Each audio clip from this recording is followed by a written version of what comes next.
I think if you were going to sum Chattanooga up into one word, well, the truth is you could choose a lot of words, but one I think would be supportive. And that is the word we're going to focus on this morning because I'm so happy to have Kyle Hollowell and Marty Walker here. They are with Focus Treatment Centers here in town. No, you're not with He's Focus? With Oxford. He's with Oxford Housing Department in the area, and I'm with Focus Treatment Centers. Okay, it's all making sense to me now because you're going to find out in a second that Marty is a talker, and he's been talking about Oxford House, and now I understand why. This is Megan Revis, who is with the Hamilton County Health Department. So the three of them are coming together for an event called Unity on the Bridge, right? And Marty, I'm going to throw it to you. It's coming up September 19th. And this is where the Oxford House you've been talking about comes so into play. Yes, ma'am. This was started about 20 years ago in Portland, Oregon, Vancouver. So all our friends, they've been doing this for 20 years, and we're borrowing all their ideas and doing like a function downtown once a year. We'd like to celebrate sobriety and recovery and show our community what resources are there for them in case they're on the fence about getting sober or bringing our family together that has gotten sober. Anybody that's supportive of the recovery community. And so it's going to start, we're going to set up between 6 a.m. and 8 a.m. at Coolidge Park. We're going to have our tables with all of our resources in the community. And we've got people coming from Georgia. We've got people coming from Memphis.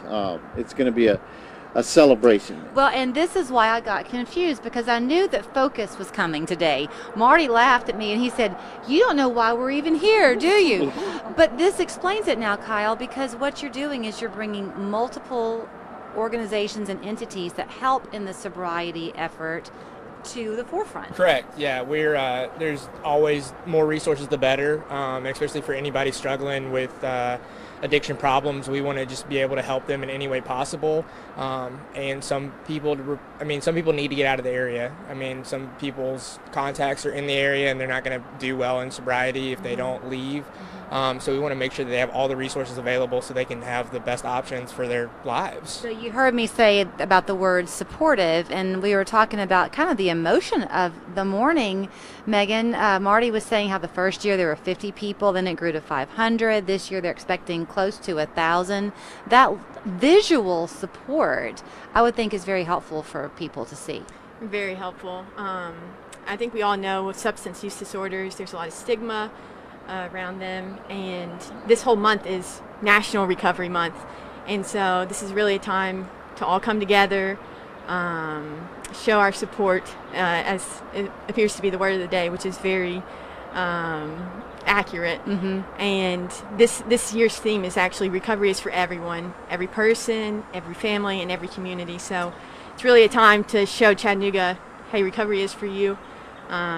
This past year and a half has been very isolating for many, and so it's a time for the recovery community to come together and to really show others that recovery is for everyone and recovery is possible.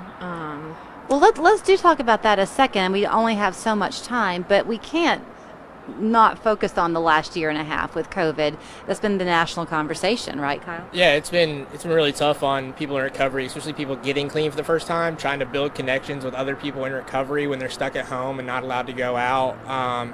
It's been hard for sure. So getting together and letting them know that they're not alone, that there are other people who have done this before is one of the most important parts about recovery. Because when I got clean, if I just was like, okay, I'm left to my own devices, it probably wouldn't have worked out too well for me. Okay, so talk about the stigma, too, that we need to dismantle, because most of us now know somebody who struggles or has struggled, and you used to talk about it in whispers. We don't so much anymore, do we, Marty? No, we've taken the elephant out of the room. We've come a long way since the 1940s, 1950s. This is something that has to be talked about. It has to be dealt with because too many, it is literally life or death, and we can't just sweep that under the rug anymore. So we're putting a face on it. We're giving it a voice. We're coming together as a community collaboration, and there's a lot of unsung heroes in our community anonymously helping others on a daily basis, and that we want to have them, we want to celebrate them as well. Well, and as part of it, that it takes more than one group to help a person through recovery, right? Because there's the what Focus can do, but then you might need a church family to support you, or someone who's going to go exercise with you. I don't know. Yeah, it takes a village to help us out, and especially in early recovery. We need everybody we can get. It's supportive, good family dynamics, friends that have been through or have some years clean, and then places like the Oxford houses where they can go stay at in a safe environment and get monitored, have accountability, and have some guys that know what they're doing to kind of show them the way. Okay, so in setting people up for this on the morning of the 19th, is there just a show up and support, or do you need people to respond ahead of time to have a head count? No, that would be logistically a nightmare. Okay. I would just bring a lawn chair.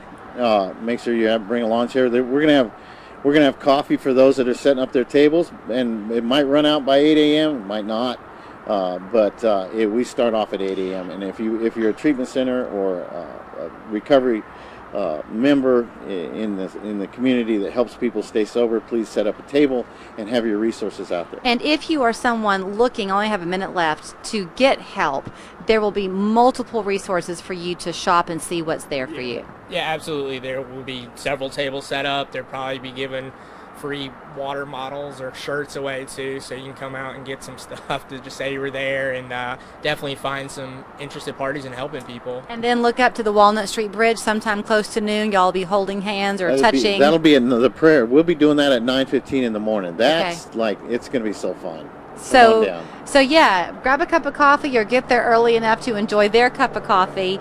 It's Unity on the Bridge, September 19th, 8 a.m. to noon. Yes, ma'am. And the biggest takeaway is that, yes, there's this morning where they're focusing on this, pardon the pun, with Focus Treatment Centers, but every day there are resources here in town. People want to see you heal and get better. 365 days a year. Thank you all three.